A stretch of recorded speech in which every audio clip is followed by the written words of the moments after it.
अच्छा सर, ये बताइएगा कि 26वीं आईनी तरमीम मंजूर हुई और उसके जब वो मंजूर हो रही थी, कुछ पीटीए के रहनुमा रूपोश थे। तहरीक इंसाफ ने फैसला किया कि जो लोग 26 मई जब 26वीं तरमीम मंजूर हो रही थी, जो लोग गायब थे उनको पार्टी से निकाला जाएगा और जैन कुरैशी को नहीं निकाला जाएगा।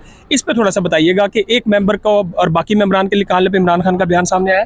जी, ये भी जो बयान आ रहा है कि किसको निकालना है किसको नहीं निकालना, ये भी मैंने बयान सुना है। मेरी उनसे मुलाकात नहीं हुई। मेरा अपना ख्याल है, अपना पर्सनल अंदाज़ा, कि अगर आपने किसी को पार्टी से निकालना है या नहीं निकालना तो आपने एक कमेटी बना ली है।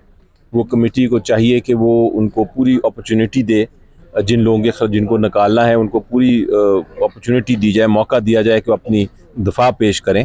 क्योंकि हम तो यही कानून के तहत समझते रहे हैं और सोचते रहे हैं और जानते हैं कि आपको दफा का मौका होना चाहिए। लेकिन सर उनको नोटिस जारी किए गए थे, शोकाज नोटिस, और उन्होंने जवाब भी दिए थे। हाँ। तो अब ये खबरें आ रही है कि इमरान खान ने कहा कि 26वीं तरमीम पे जो लोग ग्रुप पोस्ट थे उनको पार्टी से निकाला जाए। जी, मैं वही कह रहा हूँ कि मेरा ख्याल है इमरान खान साहब का मतलब ये होगा कि आपकी जो कमेटी बनाई है वो फैसला करे और अगर वाकई ही बनता है उनको निकालना तो फिर रिकमेंड करे ताकि उनको बाहर निकाला जाए। तो ये उस कमेटी का एक है। मुझे कहा गया था कि उस कमेटी का हिस्सा बनो, लेकिन मैं अपनी मसरूफियात की वजह से उसका हिस्सा नहीं बन सका।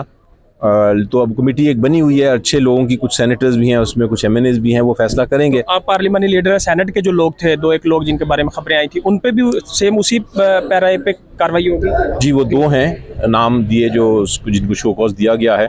तो कमेटी मैं तो उम्मीद रखूँगा कमेटी जल्द फैसला इसका कर दे ताकि कंट्रोवर्सी ख़त्म हो।